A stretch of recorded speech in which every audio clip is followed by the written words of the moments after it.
Alright, let's get some lights on in here.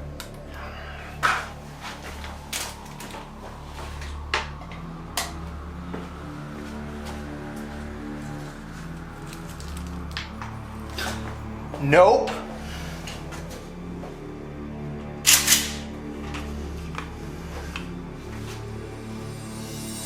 Oh.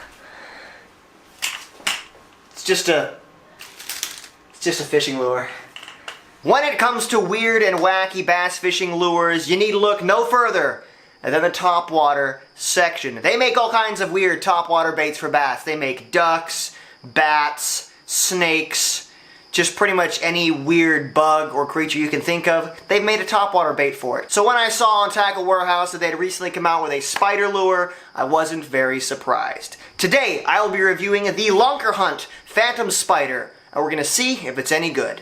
Now, I gotta be honest, you have to see this bait in person in order to get a full feel as to what it is like. Some people have a serious phobia when it comes to spiders, and I am not one of those people. Granted, I don't like a spider crawling around on my arm, but I'm not gonna freak out and lose my mind.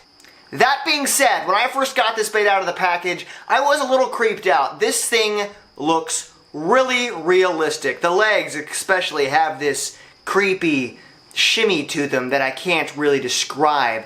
Taking a look at the overall body, we can see that it accurately depicts a large spider. Again, like I said, creepy. The head is made out of solid plastic, but the rear end has a little pocket of air that allows this bait to float on the surface. The legs themselves are very soft and pliable, which gives this bait some crazy action. It's got double wide gap hooks in the back and a single line tie in the front. In total, this bait has 8 legs because a spider has 8 legs. It's also got like 20 eyes up front and 2 little feeler things. I'm not sure what they are. This bait comes in a variety of colors, and I gotta say some of them are extremely realistic. I wasn't able to purchase a realistic color because in a lot of places this bait is still on pre-order.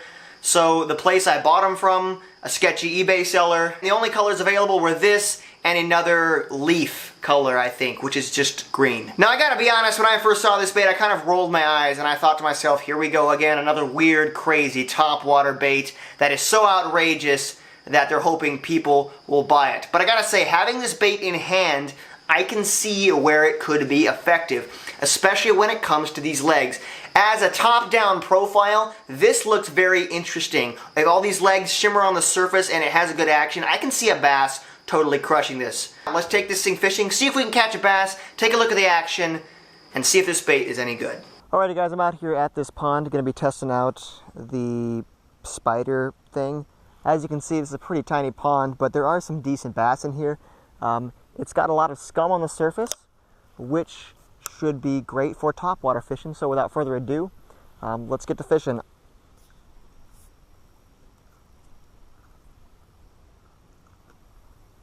Kind of sinks a little bit. One thing I'm noticing right off the bat is that these legs are picking up some of the moss. Oh, there we go, fish. Ah, came off. That was instant. I twitched that spider one time and that fish was on.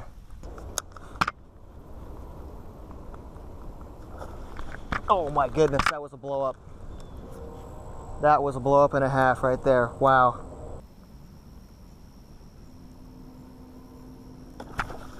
Got him. Got him that time. Whew.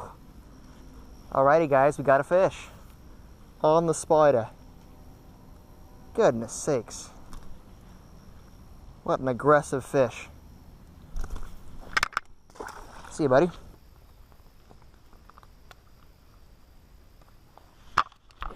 I got him. Got him that time. Hey, feels pretty good. All that moss, look at that. Yeah. It's a bass, look at that. Yeah, all that moss, huh? Yeah. Alrighty guys, as you saw, I tested out this bait and I caught 2 nice bass with it. I have some positives and I have some negatives. Let's start with the positive. The one thing I'd say about this bait is the actual action. When you're skimming this bait along the surface, especially on top of seaweed, the legs move like this and it looks like a spider or some creature running across the seaweed. Very, very cool effect. Also, if you fish this bait in open water, the bait has a great pulsing action as well. And as you guys saw, the bass had no trouble crushing this bait. Now on to the negatives, and sadly there are more negatives than there are positives. The main gripe I have about this bait is the buoyancy. It is not very buoyant. When this bait is not moving, it sits on the surface of the water like I would expect a topwater bait to be. But sadly, I found this bait catching water and diving under the surface. Now, this does not happen every cast. Some casts are fine, and then some other casts the bait wants to dive under the water. I'm not totally sure what that's all about. It is kind of annoying because this bait, like I said, has a great top water action. My guess is this chamber right here does not hold quite enough air to keep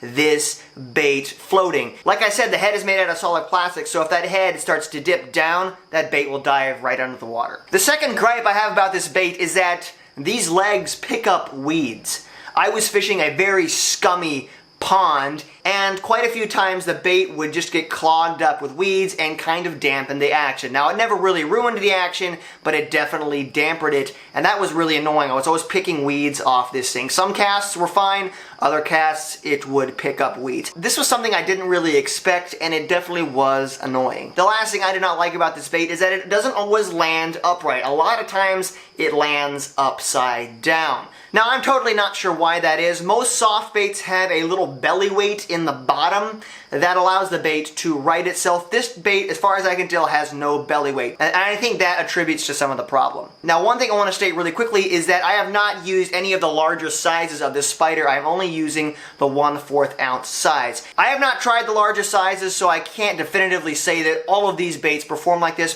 but from my testing, the 1/4 ounce bait definitely struggled a little bit. I gotta say, I was kind of disappointed with the results of these baits. The bait going under the surface of the water, catching weeds and flipping over. So what is my verdict on this bait? Is it garbage or is it good? Well, I gotta say, from a build quality standpoint, it is built very, very well. It feels very, very sturdy. It doesn't feel like you could easily rip off the legs. The plastic feels very secure, yet it's super limber, which I think is awesome. The colors, like I said, are fantastic. The paint job seems very, very sturdy. Overall, I think they nailed the look of this bait. When it comes to the action, there are some drawbacks, like the bait going under the surface of the water, catching weeds, and flipping over. But if you can work past that, the actual action of this bait is pretty cool. It looks like a spider running across some seaweed. If you get it out in open water, it has a very appealing action. If you are the kind of guy who's looking for something that's going to replace a hollow-bellied frog, I'd recommend looking somewhere else. But if you're somebody who likes trying new and weird lures, and you are willing to work around all of the problems that this bait has, it does provide a great action, and as you saw, it catches fish. Anyway guys, thank you so much for watching this video. If you want to see more lure reviews like this, let me know down in the comments below. If you guys want to support the channel, you can check out my line of swim baits down below, as well as some affiliate links. If you click on those things and buy something, I get a little bit of kickback and it helps me keep making videos. Thank you guys for watching, and as always, stay hooked. I'll see you later. Now I gotta be honest, when I first got these baits out of the package, I was kind of grossed out because this, whoa, see, whoa, because this, whoa,